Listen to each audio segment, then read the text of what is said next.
मत तो लगलानी जे आम 5 वर्ष जहाँ संकल्प करूँ सेटा 2 वर्ष भितर बोधे कंप्लीट हो घर देवाई जो प्रतिश्रुति देइथिलु प्रधानमंत्री आवास योजना रे ताकू परिपूरण करने जाऊँ 140 कोटी जनता मध्यरु 80 कोटी जनता को आमे नेशनल फूड सिक्योरिटी स्कीम रे समस्त को खाद्य सुरक्षा योजना रे शामिल करेवा। यशस्वी प्रधानमंत्री नरेंद्र मोदी जी नेतृत्व रे समस्त पाखरे गरीब कल्याणकारी योजना पहुंची।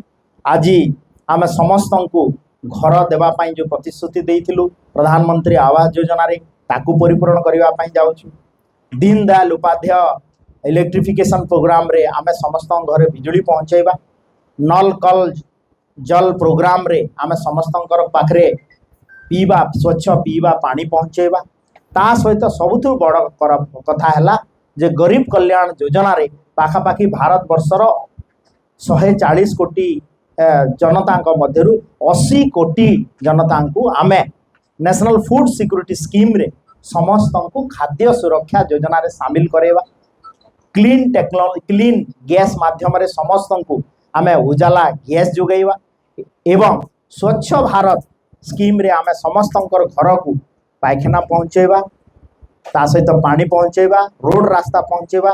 यहाँ हूँ सबुठ बड़ गरीब कल्याणकारी योजना रे आमर सबुठ बड़ उपलब्धि 11 वर्ष भीतर। रेलवे एक कथा आसिला आमर गोटे मुख्य उद्देश्य थिला जे आमे रेलवे रो आ गोटे डिविजन आमे रायगड़ा रे रेलवे रो डिविजन करिवा पई आमर सरकार केंद्र सरकार निष्पत्ति नहीं एवं ओडिशा रे आज संबलपुर गोटे डिविजन भुवनेश्वर गोटे डिविजन एवं रायगड़ा रे गोटे नुआ डिविजन जा द्वारा कि आमे रेलवे रो सुगम हो पारिबो।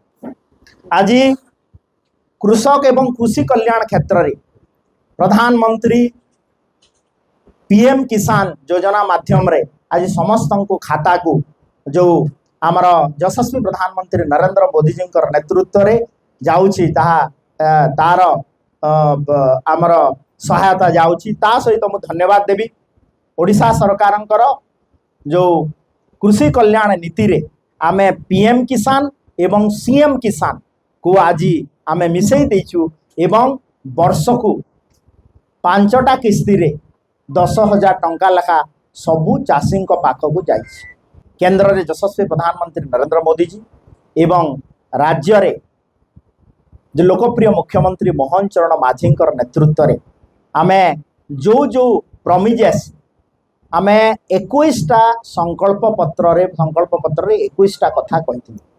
आज जदि आपण ताकू एनालिसिस करिवे 11टा संकल्प आज गोटे वर्ष भितर आमे पूरण कर सारी एवं 18टा टोटाल मिसेले 21 रु 18टा संकल्प आमे कार्यकारी आर काम आरंभ भी कर देइछु। टोटाल 18 रु 11 सरी जाइछि आउ रहिला 7टा रे कार्य आरंभ हो जाइछि आउ 2-3टा संकल्प रे अछि। मते तो लागलानी जे आमे 5 वर्ष रे जहाँ संकल्प करथिलु सेटा 2 वर्ष भितर बोधे कंप्लीट हो तो निश्चित भाव रे सेथरु बड़ सफलता हला जे धान आम अंचल होउछि। एबे मु आसला बेले कथा होतली किछि बुद्धिजीवी सहित चाषी आउ चाषर अंचल होउछि कलाहांडी एवं कलाहांडी जिल्ला रे जेतेबेले 2 फसली होउछि खरीफ भी आउ रबी भी आम सरकार खरीफ रे भी आउ रबी रे भी 800 टंका इनपुट सब्सिडी देइछंती। पुराना सरकार सहलारे 17-18 मसीह 16-17 मसीह घोषणा करथिला 100 टंका इनपुट सब्सिडी देई बोली आज पर्यंत देई पारला नाही। किंतु आम सरकार वर्षे भितरे एटा बोधे भारत वर्षर प्रथम राज्य जे कि रबी आउ खरीफ 2टा सेशन रे चाषी कठू इनपुट सब्सिडी 800 टंका देकर आमे धान किणुछु।